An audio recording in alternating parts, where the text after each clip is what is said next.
What's up, everybody? It's your boy Ramsey, welcoming you back to Better Day Sports. We wanted to go ahead and get you guys started because, wow, talk about a crazy NFL weekend, right? We saw a lot of things happening around the league. We saw the Broncos march into Philly and beat the Eagles, the Colts blowing out the Raiders, the Chiefs losing on Monday Night Football. Talk about a crazy week 5, and we got it all right here for you on Better Day Sports. So we want to go ahead and just dive into it with this weekly gridiron recap and talk about some of these games that I just mentioned before. So let's start with that most recently updated one, the Chiefs and the Jaguars. What is going on in Kansas City, right? We know it's not necessarily Pat Mahomes' fault. We know that he is missing some pieces very desperately, most notably named Rashee Rice, who should be coming back in about 2 weeks, which will be a very pleasant sight for sore eyes around there in the Kansas City organization. I'm sure they will be elated to be able to insert him into the lineup since he is their true number one wide receiver. And I'm sure that Xavier Worthy and Hollywood Brown will appreciate his presence as well, because his presence makes their jobs easier, which means they're going to produce more touchdowns, more options, more room for Pat Mahomes to eat, right? But right now, 2-3 to start the season, I don't know. Yes, they had some tough matchups against the Chargers and whatnot, but still, I think that right now, is this finally going to be the trend of us seeing the downfall of the Chiefs dynasty? Is it worth asking? I mean, if we look at it on paper, is a 2-3 team really intimidating 5 weeks into the season? Even if they went to the Super Bowl last year and they are the so-called, dynasty that they are they really that intimidating as a team as they used to be? Yes, Patrick Mahomes is still Patrick Mahomes, but I think it's worth us discussing. So let's go ahead and dive into that weekly gridiron recap, right? Like we were saying earlier, the Chiefs lost on Monday Night Football, but let's talk about some of these other games. A depleted 49ers team beat the Rams. Wow, okay, what's going on here? I mean, shout out to Mac Jones, right? He went for 342 and 2 touchdowns, and he didn't have Ricky Pershaw or Jawan Jennings or Brandon Ayuk for that matter. So the fact that Mac Jones and Christian McCaffrey were able to steady the ship and beat Matthew Stafford, Puka Nacua, and the Rams is nothing short of impressive. Big shout out to Kyle Shanahan for getting them ready to play on Sunday and to produce at that level that they were able to produce so they could bring that win home. And let's talk about another more impressive win. The Colts blowing out the Raiders, right? So is this really the Indiana Jones era of the Indianapolis Colts? As much as the skeptic as I have been and still are to a certain extent, right? They look really good. They look really good. Jonathan Taylor had 3 touchdowns on Sunday, and it looks like that their offense is just as potent in the run game as it is in the passing game. Daniel Jones is doing what he has said that he is going to do with this Indianapolis Colts offense, and he has Michael Pittman looking like a very productive receiver that we are used to seeing. Josh Downs is looking like a very reliable slot receiver, and Tyler Warren looks like an arguable version of Jeremy Shockey this early in his career. I know it's very early to say, but just based off of comparisons and productivity alone, I know it's not Brock Bowers' level of productive, but hats off to Tyler Warren for opening up that Colts offense, because we know how it used to look before. And now they look good. They're at the top of the AFC South along with the Jaguars, and it looks like it might come down to these two teams on who's going to take that AFC South division home. And let's talk about this Broncos game. Marching into Philly and beating the defending champion Eagles. I don't know if this is more so a testament to how the Broncos played, or if it's more so a shining a light on what possibly could be going on in Philadelphia as a team. And could this be a case of Super Bowl hangover maybe? Who knows?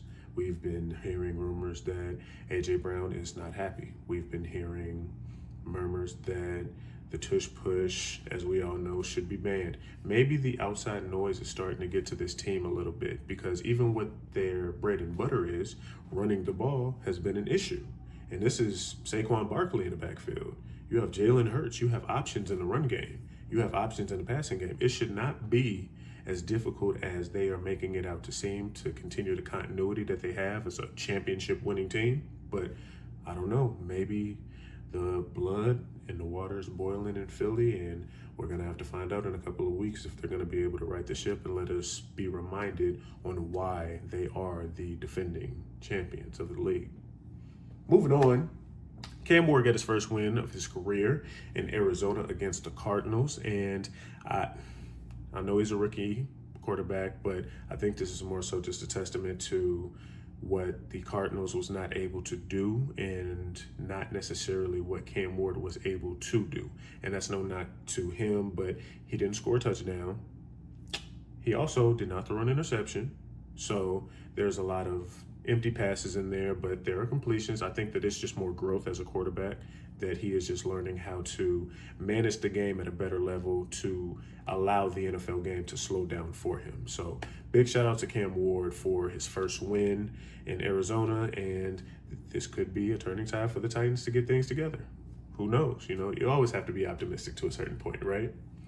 But moving on, the shootout in Tampa Bay with the Seahawks and the Buccaneers.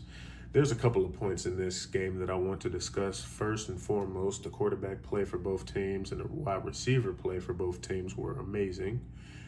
Emeka Egbuka looks like that dude. And I mean, he looks like a seasoned NFL professional, and this is his rookie season. And I know the rumors when Mike Evans comes back, his role is going to change. Godwin is back in the lineup. I hear that. What I am saying is I do not care. Egbuka has proven that he is not only an important part of this offense, but since Mike Evans has been out, besides Bucky Irvin and now recently Rachaad White, he's showing that he is the #1 receiver in that current offensive set. And that was even when Godwin had came back. And I understand, yes, Godwin has to get warmed back up and worked back in at a slower rate. I understand the injury that he's coming back from, but what I am also saying is Egbuka has been steering that ship along with Baker Mayfield. And I think that they have the chemistry now to where they can prove that they don't really need to make any adjustments even when Mike Evans comes back. It's just going to be that much more beautiful as an offense when he does come back and get to see it at full strength. So with that being said, also shout out to the Seahawks and Jackson Smith-Njigba. He looks like a superstar wide receiver out there in Seattle. Him and Darnold have amazing synergy and chemistry on the field. And just the Seahawks team as a whole, I get it that this was a very tough game, but they put up a lot of points. They competed. And with what we saw with Darnold and with the Vikings last year and what he's doing with Seattle, I think that he has proven that he is a very efficient and sufficient quarterback in the NFL now that we're able to see how great he has been performing with the pieces that he has over the past 2 seasons. Nothing short of remarkable. And let's talk about the last game that I wanted to discuss on our plate, and that is the Bills dropping a game at home against the New England Patriots. Wow, I get it. Teams lose. A lot of teams don't usually get the opportunity to go undefeated in the NFL. That's fine. But when it comes to the Bills, those are one of those teams, at least for this season, and based on the talent that they have at quarterback, is just when they do lose, you kind of sit back and look at who they lost to, especially a game like this. If we go back and look at week 1, when they were struggling against the Ravens and came back and somehow miraculously won that game, that was the expectation that we have for the Bills this season. And that is still the expectation that we have for the Bills this season. But dropping one to the New England Patriots at home, it is a bad loss for them right now. I mean, and I get it. Sometimes you need a loss like this to reset, come back together as a team. But this was a game that could have easily been won for the Bills. I mean, if we even look at the numbers, when you look at the Patriots rushing, they had 3 running backs, and if you count Drake May's scramble, they had 4 rushers and did not get 100 yards rushing. That is a problem. And I think that that is also a testament to them trying to figure out the synergy in the backfield with Ramondre Stevenson and Travion Henderson.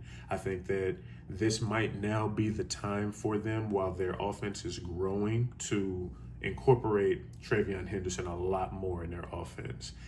We know how electric that we saw how he played in the preseason. We've seen flashes of it in the regular season, but I think it's more so just due to how the structure is for that team on why they're struggling a little bit. But this was the Stephon Diggs revenge game.